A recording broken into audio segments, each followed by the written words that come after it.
Hollywood has always loved a good story, but the juiciest ones never made it to the big screen. Instead, we were sold the flawless leading man, the dream girl, the perfect romance. But a lot of those love stories were rehearsed lies. Behind the red carpet was a machine that forced actors to play it straight, on and off the screen. Today, we're looking back at 5 actors Hollywood kept in the closet. Number 1, Rock Hudson. And the first star locked inside that closet? America's perfect leading man, Rock Hudson. He was the star, making his protagonist entry in Magnificent Obsession, 1954. Hey, what did they do to you in that joint? I know you're big trouble, honey. He dominated the silver screen through the 1950s. The man stood at 6'5" with a square jaw and that all-American charm. He was Hollywood's ideal man, the blueprint of every leading role. The industry wanted to sell Rock Hudson as the straight heartthrob, and sell they did. Well, I guess he believes in it. I guess I'm starting to believe in it too after meeting you here. Studio press paired him with leading ladies like Doris Day and Elizabeth Taylor to sell the perfect heterosexual fantasy.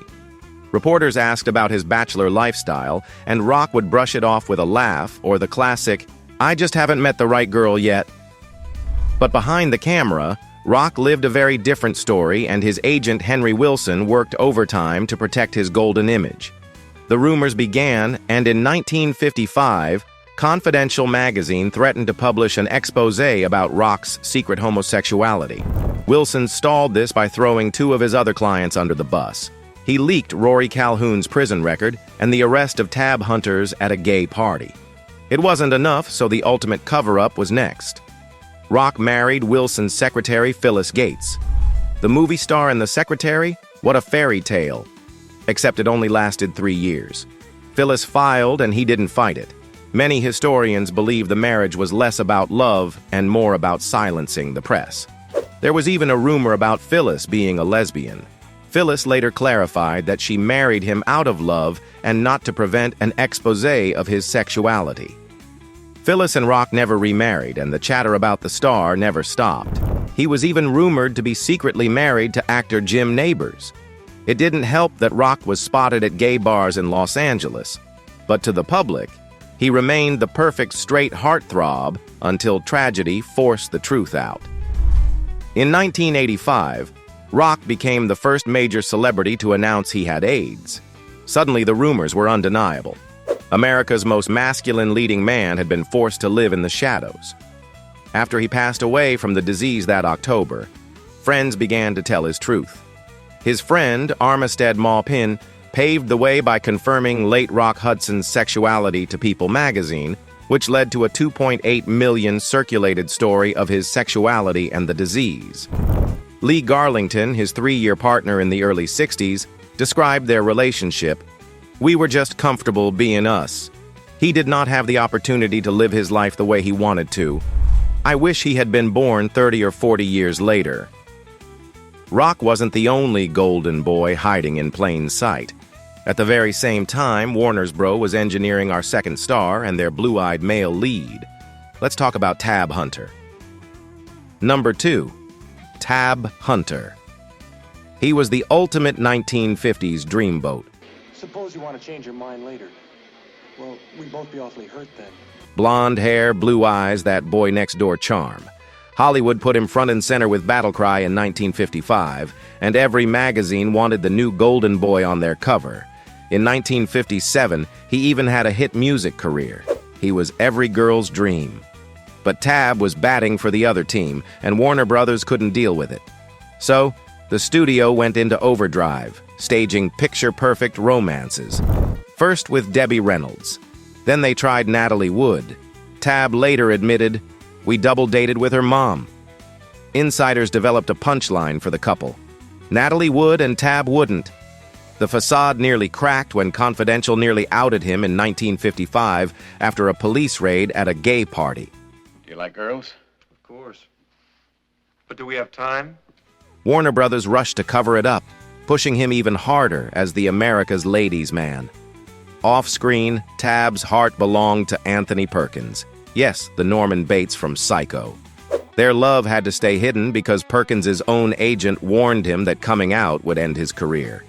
He couldn't come out and refused to enter sham marriages, even rejecting actress Joan Perry's proposal, insisting their bond remain platonic. He even considered marrying his Lafayette Escadrille co-star Echika Shiroa's, but decided against it, as that would not be living true to himself. Tab only got to tell his story decades later at 74, in his 2005 memoir, Tab Hunter Confidential. He said, "If people found out I was gay, I believed I'd never work again." And sadly, that wasn't paranoia. That was Hollywood, and it didn't end with black and white era. Decades later, child stars like Jodie Foster would grow up under the same shadow. Number 3. Jodie Foster. The Oscar-winning actress has lived most of her life under the spotlight. She was just 12 years old when she wowed the world in Taxi Driver, 1976. Got some good people working for us, and I think Pallantine's got a good chance. And by the 80s and 90s, she had cemented herself as one of Hollywood's most serious talents, starring in The Accused and The Silence of the Lambs.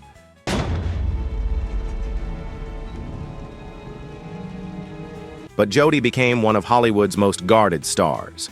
For decades, she avoided questions about her personal life. She never staged fake romances the way male stars had to, but she also never confirmed what many quietly suspected. Interviewers tiptoed around the subject, and Foster herself played the careful balancing act, giving nothing away while protecting her career and privacy. But her refusal to play the Hollywood dating game only fueled the rumors. Was she or was she not? It wasn't until the 2013 Golden Globes that Foster made her clearest statement. Accepting the Cecil B. DeMille Award, she told the audience, "I'm single. Yes, I'm single. But now I'm told that every celebrity is expected to honor the details of their private life with a press conference." She paused, then spoke directly to her former partner and referred to her as my heroic co-parent, my ex-partner in love but righteous soul sister in life, Sydney Bernard. Like the kids say, tell me you're gay without telling me. She never gave the public a glossy Hollywood coming out story. Instead, she reclaimed her truth on her own terms. And while Jodie chose subtlety, our fourth actor chose sparkle. Number 4. Neil Patrick Harris. Neil Patrick Harris grew up in front of the cameras. At just 16, he became a household name as the teenage genius doctor in Doogie Howser, M.D., 1989. Now hold his torso down while I rotate his leg. What the hell are you talking about? There's no pulse behind the knee.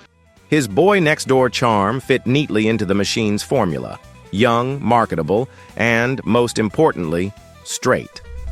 In the early 2000s, he was back in the spotlight after How I Met Your Mother cast him as the beloved Barney Stinson, a suit-wearing womanizer. Do you know anyone at this party? I work with Carlos. Excuse me. Quite ironic because behind the scenes, Neil was happily dating his now husband David Burtka, but the network wanted no headlines that might tarnish their new sitcom star. Soon enough, tabloids buzzed, rumors spread. Harris even faced magazine stories outing him before he was ready. Finally, in 2006, he decided to take control. In a statement to People magazine, he declared, "I am happy to dispel any rumors or misconceptions. I am a very content gay man living my life to the fullest." That honesty could have ruined him. The industry still punished actors whose real lives didn't align with their characters. But instead of sinking, Harris soared. The public embraced him, and Hollywood discovered something shocking. Barney's womanizing shtick still worked even when everyone knew the actor was gay. He ripped the rulebook Hollywood had used to keep stars like Rock Hudson and Tab Hunter in the closet. The audience can believe a role even after they know the truth. But the industry still tried their luck with our final icon. Number 5. Kristen Stewart. And by the 2000s, Hollywood wasn't staging fake marriages anymore. Now it was blockbuster romances, starring Kristen Stewart. She was supposed to be the girl every teenage boy wanted. Good headline for the future. I'm on the paper and your news, baby. Front page. No, I'm not. When Twilight exploded in 2008, her relationship with co-star Robert Pattinson was splashed across every magazine. The studio leaned into it hard. Their off-screen romance fed the billion-dollar franchise. But when Kristen sometimes looked uncomfortable under the flashbulbs, it wasn't just shyness. The version of her being sold wasn't the version she actually was. By 2015, she was done. It began with her nylon interview where she says, "I'm an actress, man. I live in the ambiguity of this life, and I love it. I don't feel like it would be true for me to be like, I'm coming out. No, I do a job."